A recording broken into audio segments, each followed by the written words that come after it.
안녕하세요. 코인우먼입니다. 오늘은 2025년 6월 19일 목요일 오전 11시 11분 경입니다. 구독과 좋아요, 알림 설정 정중히 부탁드리면서 오늘 영상 시작하겠습니다. 캐나다 XRP 현물 ETF의 움직임이 빠르게 진행되고 있습니다. 캐나다 자산운용사 이볼브 펀드 그룹이 이볼브 XRP 현물 ETF를 토론토 증권거래소에 상장할 예정이다 라고 발표했습니다. 그런데 하루 전에 캐나다 자산운용회사 퍼포스 인베스트먼트 역시 캐나다 증권 당국의 최종 승인을 받고 퍼포스 XRP ETF를 6월 18일 현지 시간으로 토론토 증권거래소에 상장한다 라고 밝혔던 만큼 캐나다 내에서의 XRP 현물 ETF 출시가 활발한 움직임을 보이고 있습니다. 이와 관련해서 코인베이스 최고 법률 책임자는 결국 캐나다의 규제 명확성이 혁신을 주도한다면서 캐나다는 2021년에 세계 최초의 비트코인 ETF를 출시했고 이제는 캐나다가 XRP ETF로 미국을 이겼다라고 이야기를 합니다. 이는 미국의 경각심을 주기 위한 코인베이스 최고 법률 책임자의 주장으로도 보이는데요.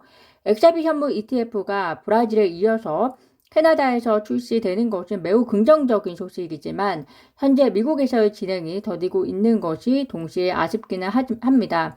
그러나 10월에는 최종적으로 어떻게든 미국 SEC가 결론을 내야 하기 때문에 지나치게 조바심을 내지 않으셔도 좋을 것 같습니다. 한 구독자분께서는 현재의 소송 지연이 XRP 현물 ETF 승인 발목을 잡고 있는 것이냐 이렇게 문의를 주신 분이 계시는데요. 만약 게리 겐실러가 여전히 현재 미국 SEC 의장이라면 그렇다라고 말씀드릴 수 있지만 현재는 친암호화폐 성향으로 의장이 변화가 되었기 때문에 저는 소송과 별개로 XRP라는 기초 자산은 이미 디지털 자산으로서 법적 명확성을 가지고 있어서 승인을 지연시키지는 않을 것으로 보입니다. 다만 비트코인도 승인 마지막 타임라인에 임박해서 승인이 이루어졌고 또 현재 새로운 SEC 위원장이 취임이 이루어진 지 얼마 안 되었기 때문에 업무의 우선순위로 인해서 밀리고 있다라고는 보고 있고요.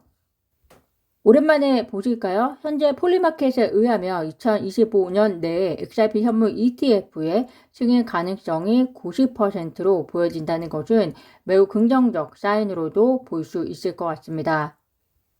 이틀 전 상원에서 태블코인 법안 지니어스 법이 통과되면서 이제는 하원 심의와 그리고 트럼프 서명이 남았다고 말씀드렸습니다. 트럼프 미국 대통령은 하원에서의 절차를 신속하게 진행해달라고 이야기한 상태이고요.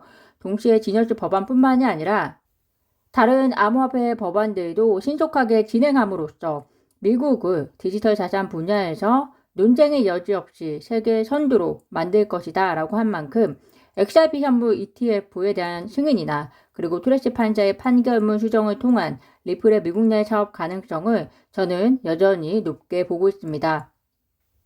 현재 미국 SEC와 리플이 항소법원에 항소 경과 보고서 제출 기한을 60일 연장해서 8월 15일까지라는 기한을 요청한 상태입니다. 이 때문에 한간에는 미국 SEC가 의도적으로 지연시키고 있는 것이 아니냐라는 의견이 있는데요. 그런데 빌 모건 변호사의 의견은 지연의 이유는 미국 SEC 때문이 아니라 리플 때문이다. 리플이 미국 내에서 기관 대상 XRP 판매 금지 명령이 해제되기를 원하기 때문에 미국 SEC는 단지 이를 돕고 있는 것이다. 만약 리플이 이를 원하지 않았다면 리플과 미국 SEC는 이미 합의가 끝났을 것이다 라고 이렇게 이야기를 합니다.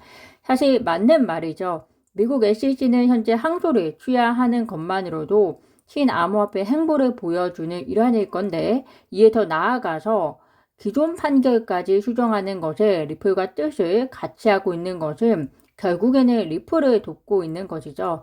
따라서 리플의 적극적인 자세가 더 중요할 것 같고요. 어제 1차적으로 보충 서한을 통해서 트래시 판사가 왜 판결문을 수정해야 하는지 그것이 공정한 경쟁을 위해서 중요함을 리플이 명시했기 때문에 우선은 리플이 움직이기 시작했다라고 보기는 해야 할 것 같습니다. 리플이 1000만 RAUSD 리플 스테이블 코인을 발행하는 데 이어서 이번 주는 1200만 RAUSD를 추가로 발행했는데요. 지저스 법안 통과 이후에 증가할 수요를 대비하기 위한 공급이라고 보여집니다. 미국 회사의 달러 기반의 스테이블 코인으로서 서클과 함께 가장 규제에 적합한 포지셔닝을 가지고 있는 리플의 RAUSD인 만큼 지저스 법안이 트럼프 대통령의 서명이 이루어진 이후에 그 발전적 행보에 대해서도 관심을 가지시면 좋을 것 같습니다. 트럼프 대통령이 이란에 대한 군사작전을 승인했지만 최종 명령은 유보 상태로서 주말에 공격이 이루어진 이란에게 공격을 할 것이다 라고 발표가 되었습니다. 지정학적 이슈가 급박하게 돌아가고 있는데 주말 공격이라는 정보를 흘린 것은 이란의 완전한 항복을 트럼프는 기다리고 있는 것이 아닐까라는 생각을 해봅니다. 현재 군사적 열세에 있는 이란이기 때문에 상대적으로 현명한 판단을 통해서 우선은 이 상황이 진정이 되기를 바라는데요.